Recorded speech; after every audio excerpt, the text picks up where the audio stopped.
కర్ణుడు చావు అంచున ఉండినప్పుడు శ్రీకృష్ణుని ఇలా అడుగుతాడు. చిన్నప్పుడు తల్లి గంగలో వదిలేసింది, ఎవరికి పుట్టానో తెలియదు. ఒక సహాయం చేయబోయి రథం భూమిలో ఇరుక్కుపోయి శాపాన్ని పెట్టించుకున్నా. గురువు మీద ప్రేమతో ఒక కీటకం రక్తం వచ్చేలా కరిచినా కూడా లేవకుండా ఉండేందుకు అప్పటి వరకు నేను నేర్చుకున్న విద్య నీతో సమానుడైన వీరుడు ముందు చివరి క్షణంలో మర్చిపోతావని పరశురాముడు చెప్పించాడు. బ్రాహ్మణ వేషంలో ఇంద్రుడు నా కవచకుండలాలు అడిగేలా చేసింది నీవే. నేను చేసిన తప్పేంటి కృష్ణ?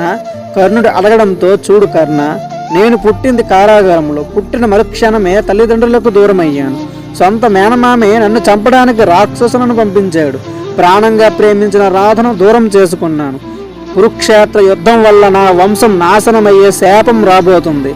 అయినా సరే ధర్మం కోసం యుద్ధాన్ని నడిపిస్తున్నాను. కష్టాలు అందరికీ ఉంటాయి, కానీ కర్ణ, మనం ఎటు నిలబడ్డామన్నదే మన కర్మ. వీరుడువైన నీవు నిలబడ్డది దుర్యోధుడి వైపు, అంటే అధర్మం వైపు. అందుకే మరణిస్తున్నావు కర్ణ అని శ్రీకృష్ణుడు కర్ణుడికి చెప్పాడు.